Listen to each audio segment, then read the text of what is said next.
เพิ่นบ่คล้องแล้วเพิ่นก็เห็นตามความเป็นจริงเพิ่นปล่อยวางได้ก็เป็น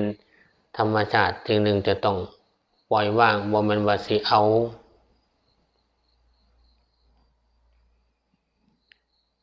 การเฮาเข้าใจจังซี่แล้วจังสิแม่นทางเพิ่นไปเพื่อความพ้นทุกข์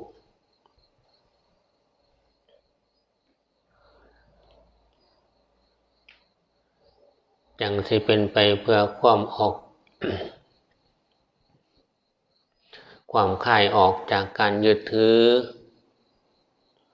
เบิ่งเฮาตั้งแต่เช้าฮอดค่ำจังซี่แหละมีตั้งแต่แนวดีๆใส่น้ำอาบปะคันแม่นทางโลกเขาก็ปะแป้งแต่งตัวเครื่องนุ่งห่มสารพัดมีแต่แนวดีๆน้ำกินดื่ม ซุมื้อนี้น้ำสร้างน้ำบ่กินแล้วมันบ่คักบ่สะอาดน้ำอยู่ไร่อยู่นาก็บ่กินมันมีสารพิษพู้นเด้ต้องซื้อกินเอา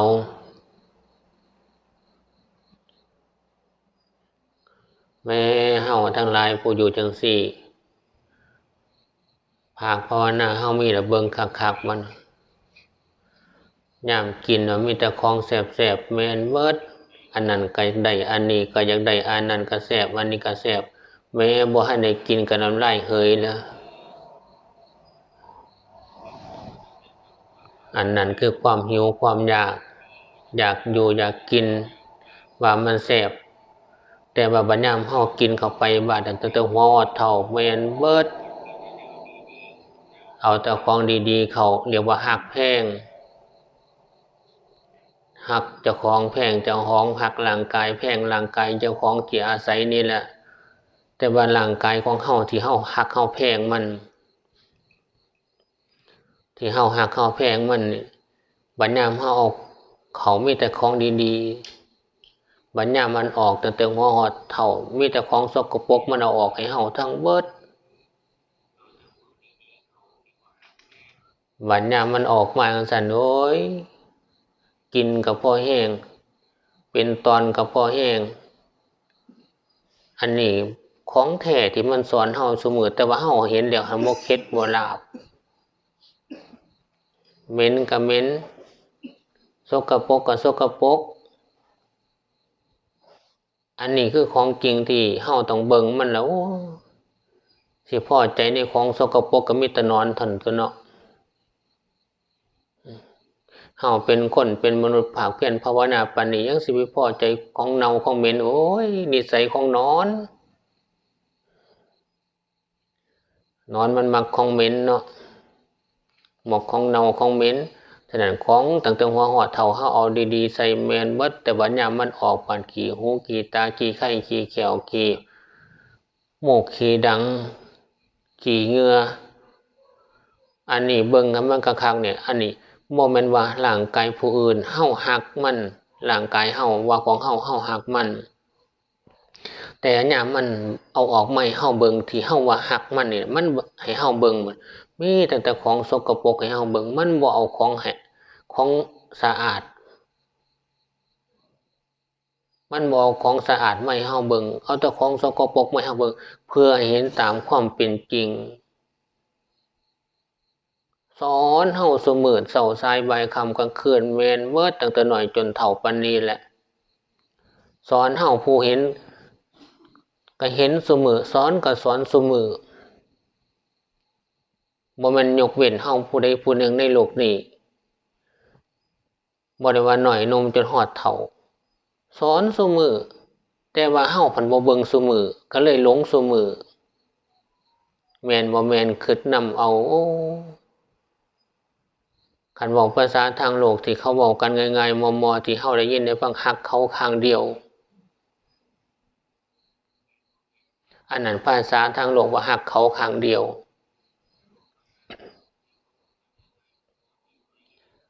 แต่ว่าคันภาษาทางธรรมก็คือเฮารักร่างกายเอาแต่แนวดีเข้าให้เอาแต่แนวดีเข้าใส่ให้ดื่มให้กินให้อาบให้ห่มแต่ว่าบัดยามร่างกายเฮาที่เฮารักน่ะมันออกมาบาดนี้โอ้ยมีแต่ของสกปรกเพื่อให้เฮาเบื่อหน่ายเพื่อให้เฮาคลายกำหนัดเพื่อให้เฮาคลายการยึดถือ ขันแม่นผู้บ่าวผู้สาวภายนอกเขากันผู้หนึ่งเอาแต่ของดีๆงามๆเอาแต่ดอกไม้ให้ผู้หนึ่งเอาแต่ของสกปรกให้นะมึงหล่นแล้วบ่แม่นแม่กูเด้อหล่นนะบ่แม่นพ่อกูตัวโมโหสาเนี่ยกระดอกกระเดือมันสิไปแนวนั้นได้กันเป็นทางโลกผู้นึงน่ะมีแต่ของดีๆบอกดีๆให้ฟังให้ได้ยินแต่ผู้นึงน่ะมีแต่ของสกปรกให้ห้อยบ้านพ่อบ่ได้อยู่นี่เด้อบ้านแม่บ่ได้อยู่นี่เด้ออันนั้นทางโลกเขาเป็นแนวนั้นอันนั้นคือหักเขาขังเดียวทางโลกแต่ว่าทางธรรมก็คือเฮาหักร่างกายจิตใจเฮานี่หักให้ร่างกายมันสมบูรณ์อย่าหักให้ร่างกายมันที่เฮาว่าของเฮานี่ให้มันจบมันงามแต่ว่าร่างกายมันบ่จบบ่งามคือความคิดเฮาตั้งแต่น้อยจนเฒ่ามันก็ว่ามันบ่แม่นมีแต่ของดีใส่ยามเช้ายามสายยามบ่ายยามค่ำมีแต่ของดีใส่มันก็ยามเช้ามันก็เอาของบ่ดีออกให้เบิ่งมันว่ามันบ่แม่นคล้ายๆกับมันสอนเฮาคักปานนั้นแหละปวดหนักปวดเบาก็ไปทายออกนี่เบิ่งแน่มันบ่แม่นมันคล้ายๆมันสอนเฮาหั่นล่ะคันวันหน้าคันวันนอนว่าซั่นว่ามีความสุขบ่ตื่นยามมื้อเช้ามาขี้ตาอกโลกอยู่หั่นน่ะมันสอนเฮาโอ้ยฝ้าวตื่นขึ้นมาพูดเข้าห้องน้ำพูดไปล้างออกเฮาล่ะเอาของดีใส่นอนว่ามีความสุขตื่นขึ้นมายามเช้าขี้แขวก็เหม็นขี้ตาก็ไหลออกมาไปล้างออกบัดยามสวยแล้วก็หาเอามันอีกให้มันได้กินแล้วก็ไปทายออกอีกโอ้ยสอนเฮา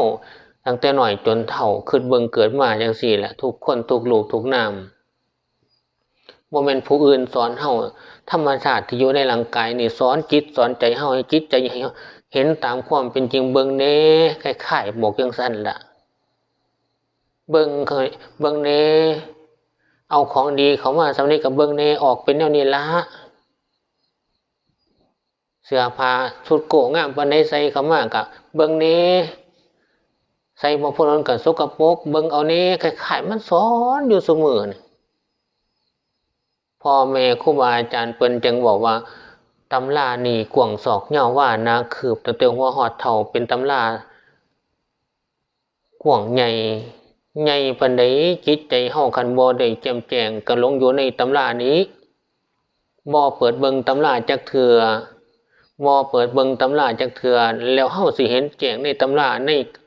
กว้างศอกยาวว่านาคืบนี่บ่มีโอกาสเห็นมันเป็นได้เก็บจิตเก็บใจเป็นแต่เก็บแสบแท้ๆเกิดมาพบหนึ่งชาติหนึ่งก็มาหลงกว้างศอกยาวว่าในตำราอันนี้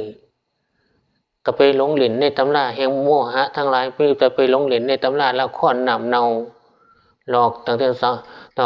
าหอดคำหอดเช้าหลอกเจ้าอยู่บ่เศร้าให้สะอื่นน้ำตาน้องในแผ่นดินจนว่าขาตัวตายฟังอยู่ในโลกนี้หนีบ่ม่มเกิดไม่อีกจากไผสิซอยเจ้าทั้งที่ขี้แขวก็เห็นอยู่ซุมื้อขี้ตาก็เห็นอยู่ซุมื้อขี้ไข้ก็ไหลออกอยู่ซุมื้อขี้เหี่ยวทว่านักทบันเว้าก็ไหลออกอยู่ซุมื้อสอนคักปานนี้สั่งบ่เห็นคล้ายๆกับเฮานี่เป็นคนตาบอดคล้ายๆกับเฮานี่บ่มีหูฟังคล้ายๆกับเฮาตานี่บ่ได้เบิ่งบ่เห็นตามความเป็นจริงที่มันสอนอยู่ซุมื้อเพิ่นมีแต่ระเบิดคุยกับฝุ่นคุยกับผีทั้งที่มันสอนเฮาอยู่ซุมื้อนี้กายเฮาไหลออกอยู่ทุกเมื่อหังบ่เห็นบ่เบิ่งว่ามันสอนบัดคุยนำผู้อื่นพุ่นน่ะฮู้เรื่องนั้นเรื่องนี้ดีคักแต่ว่าคุยนำของเจ้าของที่เอาเข้าไปดีๆมันคือของสกปรกออกมามึงคือเฮ็ดจังซี่คือบ่ถามมันคืนเบิ่งคักๆมึงสั่งกูคักบ่คือบ่ถามมันคักๆกูเอาแต่ของดีให้มึงแล้วเอาของสกปรกออกมามึงสั่งกูคักบ่คือบ่ถามมันคักๆเลี้ยงก็เลี้ยงดีคักนอนก็นอนดีคักย่างก็ย่างดีคักซำใดตั้งแต่น้อยจนเฒ่าบ่อยู่ซื่อๆบริหารอยู่บ่เซาแต่มันก็ของสกปรกไขออกมาคือเก่าโบราณเพิ่นเว้าเข้าไปหนักกว่านั้นโบราณเพิ่นเว้าเข้าไปลึกกว่านั้น เจ้าก็ว่าเจ้าคักแท้ที่แท้แบกกองเจ้าก็ว่าเจ้าคักแท้ที่แท้แบกกองกระดูกเจ้าก็ว่าเจ้าคักแท้ที่แท้แบกซากศพแบกย่ำเสาแบกย่ำสายแบกย่ำใบแบกย่ำกลางคืนนักเขานอนนำซากศพเจ้าของนอนอืดอยู่บ่หันได้ตายแท้ๆแต่ว่ากินของซากศพนั้นพันได้ออกมาพร้อมตามหูดังตามปากคันว่าเว้าออกมาแล้วอายหืนเป็นตะขี้เดียดตัวเพิ่นว่าซากศพเจ้าแท้ๆไหลออกมาทั้งเหงื่อนำทั้งหูดังนำทั้งทวารเบานำทวารหนักบำพร้อมเบิ่งดูซากศพอันนี้สิประจันเจ้าของเป็นหยังคักขอกระเดือแท้คักกระดอกกระเดือแท้มื้อนี้ก็เห็นความเป็นจริงจังซี่จางไก่เพิ่นผู้ฮู้อยากอายเพิ่นเด้สังบ่เบิ่งให้มันแจ้งกองกระดูกในโลกนี้ที่ตายไปแล้วก็บ่แตกต่างจากเฮาก็มาสืบล้างที่เพิ่นแตกสลายตายไปนั่นกองกระดูกก็อยู่หั่นกองเนื้อหนังก็เผาไปทิ่มเฮาก็สิมาอาศัยเนื้อหนังจังซี่มื้อหน้าก็สิเอาไปทิ่มเป็นซากศพที่เดินได้เฮาก็แบกไปอวดกันอยู่หม้องหั่นอวดกันอยู่หม้องนี้ประจานความสกปรกให้หมู่เบิ่งเป็นตาอายคักแท้อีหลีเด้คันว่าเฮาคันว่ามันสะอาดเกลี่ยงแท้ก็คัดอยู่เสมอล้างอยู่เสมอสกปรกออกมาอยู่เสมอบ่เค็ดบ่ลาบจังสิประจานให้หมู่เบิ่งสั่งบ่อายของสกปรกเจ้าของเนาะคันเฮาฮู้เห็นตามความเป็นจริงจิตใจมันสิเบื่อหน่ายคลายความกำนัดจากสิ่งที่เฮามีนี่โอ้ยเกิดมาในโลกนี้เพื่อประจานสิ่งสกปรกให้หมู่เบิ่งหมู่ผู้เพิ่นเห็นจำแจ้งเฮานี่อยากอายเพิ่นเด้ส่วนว่าผู้หลงนำกันนั่นบ่แตกต่างดอกจากสัตว์อยู่ในส้วมคือจักนอนอยู่ในส้วมมันบ่แตกต่างหยังกันอาศัยกินยืดรวมอยู่โดดกินอยู่ในส้วมเฮาผู้หลงด้วยราคะโทสะและโมหะก็หลงอยู่ในส้วมหลงอยู่ในสิ่งที่สกปรกอยู่นี่บ่แตกต่างหยังกันก็หลงกันหายกันเครียดให้กันสูญให้กันด่ากันอยู่นำกันมีผัวมีเมียบ่แตกต่างจากนอนอยู่ในส้วมคักปานนั้นยังบ่เข็ดยังบ่หลับคักปานนั้นยังบ่เบื่อยังบ่หน่ายคักปานนั้นยังบ่ละอายยังไตครึบเข้าไปหาคือจังนอนอยู่ในส้วมบ่มีควา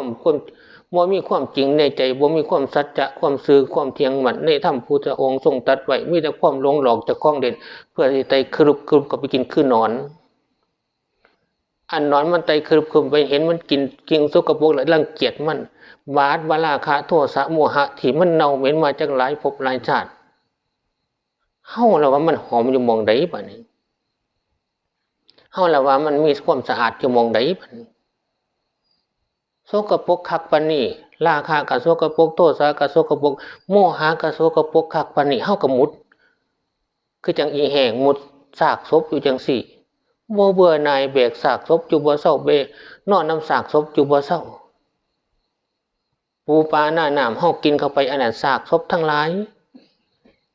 ไหลเยิ้มออกมากันนี่พวกนี้ก็คือกันฉะนั้นปานใดมันสิแจ่มแจ้งจังได๋มันสิเบื่อหน่ายจังได๋มันสิคลายความกำหนัดออกได้เบิ่งให้มันคักคันเฮาเบิ่งบ่คักแล้วแสดงว่าเฮานี่บ่เปิดเบิ่งตำรามีแต่แบกคัมภีร์ย่างไปพุ่นพี่แบกคัมภีร์ตัวนี้แบกมือหน่อยมือแบกมือละเล็กมือละน้อยแบกไปเท่าเล็กเท่าน้อยจนบ่ฮอดเฒ่าตายถิ่มซื่อๆหังบ่เปิดเบิ่งจักเทื่อคันบ่เปิดเบิ่งตำรานี่บ่มีโอกาสพ้นทุกข์ตั้งแต่สมเด็จพ่อแท้ๆพระองค์ก็ยังหนีออกจากบ้านไปอยู่ของเพศพรหมจรรย์อยู่ในป่าเปิดเบิ่งตำราของพุทธองค์แท้ๆเบิ่งผู้เดียวอยู่พุ่นจังได้ตรัสรู้เป็นพุทธเจ้าศาสดาเอกในโลกบาดว่าเฮาพุ่นพี่อยู่ในโลกนี้ย่านแต่ห่างนี้จากหมู่อยู่นำอยู่ไกลจังมีความสุขหมู่อยู่นำอยู่ไกลจังพอสบายแน่หมู่อยู่นำอยู่ไกลพอได้คุยมีหมู่แต่ว่าหมู่หันของบ่เปิดเบิ่งตำราจักเถื่อมีแต่ปิดตำราไว้ละเบ้อละเบิดพุ่นพี่เป็นตาอยากอายหมู่บ่อันนี้บ่ส่วนกันเข้าหาทุกข์หรือว่าส่วนกันเข้าหาสุขหรือว่าส่วนกันไปมรรคผลนิพพานศาสนาสอนเฮาเพื่อให้ตกหลุมอยู่ในโลกพระโทสะโมหะหรือว่าสอนให้เฮาหนีออกจากสำนึกในจิตในใจจังซี่แล้วนะมึงกัดแขวใส่โลกนี่เฮาเกิดผู้เดียวตัว เจ็บผู้เดียวป่วยผู้เดียวตายผู้เดียวตัวกัดแขวใส่หล่นขากับขาเห่าตัวแขนกับแขนเห่าตัวห่วงยังผู้อื่น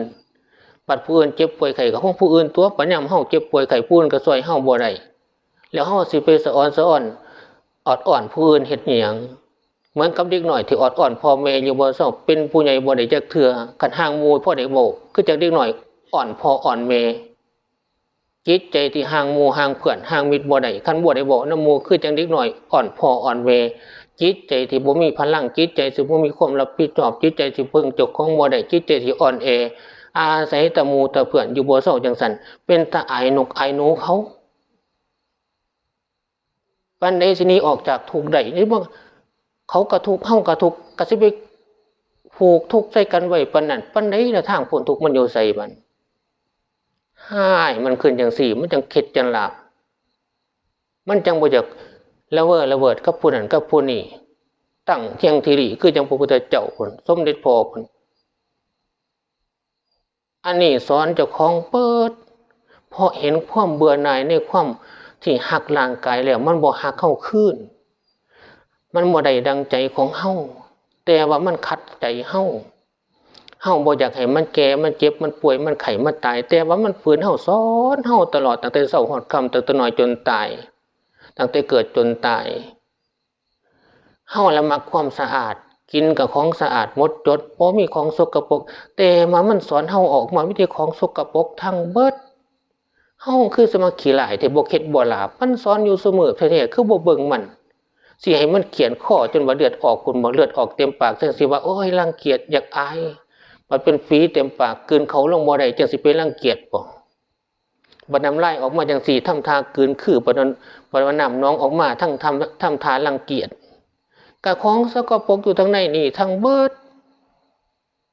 แล้วเฮาคือบ่มีปัญญาโหมันคือไปหลงมันแท้ปานใดมันสิหนีจากทุกข์ได้บัดนี้ซ้ำอยู่ในโลกนี้ประจานความหลงให้เจ้าของประจานความหลงของเจ้าของให้หมู่ฮู้หมู่พ่อแม่ครูอาจารย์ผู้เพิ่นประเสริฐแล้วเลือดตนเด้คือจังเด็กน้อยบ่ฮู้เมื่อเด็กน้อยเกิดมาใหม่บ่ทันฮู้เรื่องพ่อแม่นั้นต้องอ้อยเอาบ่ว่าสวยบ่ว่าเศร้าบ่ว่าสายบ่ว่าค่ำพ่อแม่ต้องอ้อยอยู่บ่เศร้าคือจังเด็กน้อยบ่ฮู้จักความย้อนจิตมันหลงแท้หลงในอารมณ์ทั้งหลายทั้งปวงหลอกล่อเล่นอยู่ความจริงบ่ปรากฏมีแต่อารมณ์หลอกลวงเล่นอยู่นี่ปันใดสิหนีออกจากทุกข์ได้ผู้เพิ่นมีความสุขแท้ตั้งเที่ยงมั่นอยู่ในธรรมของเพิ่นอยู่ผู้เดียวแห่งอิสระอยู่หลายหมู่หลายคนหลายคณะแม้แต่องค์สมเด็จพระสัมมาสัมพุทธเจ้าพระองค์ก็ยังตั้งเที่ยงมั่นอยู่พระองค์เดียวเสวยวิมุตติสุขของเพิ่นของพระองค์สาวกอรหันต์ผู้ประเสริฐเพิ่นบ่ได้ไปคุกคีเลยเพิ่นเสวยความสุขของเพิ่นแต่ละรูปแต่ละนามเฮาย้อนกลับเข้ามาเบิ่งเจ้าของจังซี่แล้วโอ้ยเฮานี่สั่งมาไกลแท้เฮานี่สั่งมาไกลแท้มีหูมีตาแต่ว่าบ่เปิดเบิ่งความจริงมีแต่ลงไปเรื่อยจนว่าฮอดเฒ่ามือฮอดมือฮอดข้าวมือสิตายพุ่นยังบ่มีโอกาสแก้ไขยังบ่มีโอกาสเห็นความจริงเจ้าของอยู่สิโอ้ยเลือดตนเจ้าของดีกว่าเลือดตนผู้อื่นพุ่น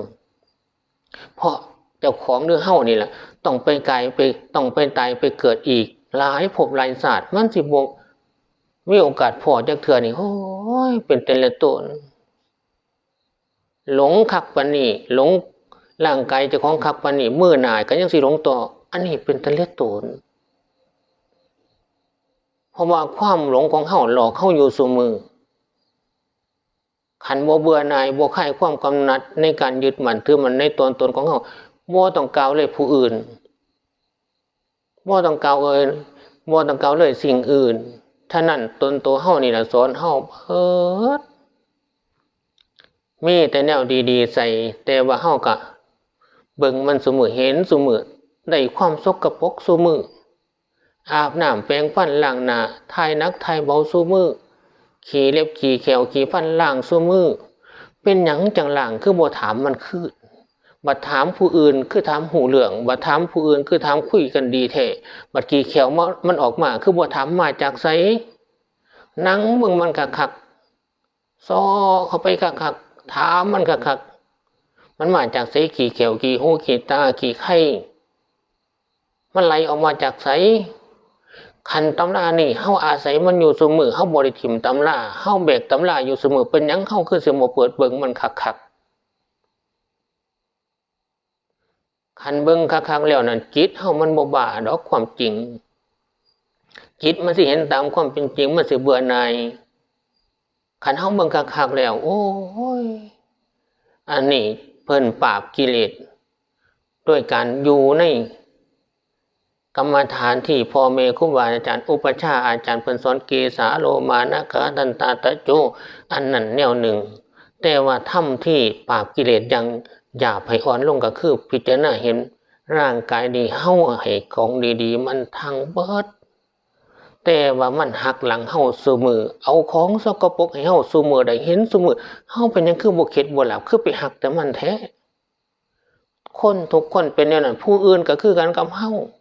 นั่งอยู่กันนำกันเป็นร้อยเป็นพันก็คือกันกับเฮาบ่มีผู้ประเสริฐแท้ในโลกนี้ร่างกายแล้วเฮาก็คือกันกับเขาเขาก็คือกันกับเฮาแล้วสิไปหลงมันเฮ็ดหยังล่ะของสกปรกไหลออกคือกันคิดเบิ่งจังซี่โอ้ยจังมันขี้หลายเนาะจิตเนาะจังมันขี้หลายเนาะใจเนาะมันบ่ฮู้จักความอีหลีให้มันลงไปให้กิเลสนั่นคมมันลงไปข่มกิเลสนั่นแห่งคมแห่งหายกิเลสมันแห่งหยาดแห่งคมแห่งง่ายความจริงแห่งปรากฏชัดหายกิเลสนั่นได้ผลแต่ว่าหายผู้อื่นเขาให้เกียรติให้คมให้สังกรรมสังเวรอันนั้นเพิ่นให้เว้นแต่ว่าหายกิเลสนั่นขามันลงไปเขียนมันลงไปคมมันลงไปกิเลสในจิตในใจเฮาให้มันหมดไปมือเล็กมือน้อยย้อนเฮาเขียนอยู่บ่เซาสติปัญญาของเฮามีแล้วแจ่มแจ้งในธรรมนั้นมันสิเบื่อหน่ายคลายความกำหนัดคลายความยึดมั่นถือมั่นทั้งเบิดเจ็บก็บ่เอาบ่เจ็บก็บ่เอาหิวก็บ่เอาบ่หิวก็บ่เมื่อยก็บ่เอาบ่เมื่อยก็บ่เอาสุขก็บ่เอาทุกข์ก็บ่เอาคันมันเห็นตามความเป็นจริงสิล่ะมันบ่แตกต่างหยังกันดอกกับร่างกายภายนอกสภาวะธรรมทางจิตทางใจก็คือกันอย่างเฮานั่งภาวนาไปพองเนาะยุบเนาะสติเฮากำหนดไปดีๆนี่พองเนาะยุบเนาะไปดีๆนี่นังเถื่อมันก็มีสีมีแสงมีภาพมีปิติมีสุขกำหนดไปดีๆนี่สะดุ้งแม่นเบิดแต่เฮาจะไปดีใจนำมันซ้ำว่าเฮาได้กินข้าวกินน้ำได้ดื่มได้ฉันได้ดื่มได้ฉันแล้วอาหารมันก็ลงหอดท้องมันบ่ปากพอกความแต่ว่าเฮาเป็นกังวลอาหารมันละเสยอยู่อารมณ์ทั้งหลายมันก็ซ้ำนั่นคือจังอาหารเฮาได้เห็นแล้วเคี่ยวดื่มกินว่าคักแต่ว่าโดนไปเคี่ยวลงท้องแล้วบ่มีตอนบ่มีเนื้อเป็นของเหลวไปแล้วอารมณ์ทั้งหลายนั่นคือจังมีรูปร่างแต่ว่ายามจิตใจมันปรุงแต่งคักแต่ว่าโดนไปมามันก็จางไปซ้ำว่าหลอกเฮาเล่นไปมื้อๆนี่คือกันเฮาซ้ำว่าโง่คักแท้โง่ย้อนอาหารบ่สอนบ่สั่งย้อนว่าเฮาบ่เบิ่งที่มันสอนมันสั่งเฮาอยากให้ตะครูอาจารย์สอนสั่งอยากให้ฟังตามธรรมครูบาอาจารย์สอนสั่งวังว่าจังสันว่าจังสีแต่ธรรมะที่สอนสั่งเฮาอยู่เสมอที่ออกมาให้เห็นอยู่เสมอย่างก็เห็นยืนก็เห็นนอนก็เห็นกินก็เห็นสอนอยู่เสมอทั้งบ่เบิ่งอยากฟังธรรมะอยากเห็นธรรมะแล้วธรรมะมันบ่ได้อยู่ที่ผู้อื่นเลยอยู่ในเฮาแท้ๆอันนี้คือตาในบ่มีแต่ตานอกมีตาเนื้อตาในหากบ่เบิ่งเอาแต่ตาเนื้อเบิ่งผุ่นผีตาในหันบ่เบิ่งเจ้าของตาในหักเบิ่งเห็นแนวนั้นจังสันจังสี่พ่อได้ว่าอวดพ่อได้ว่าส้มพ่อได้ว่า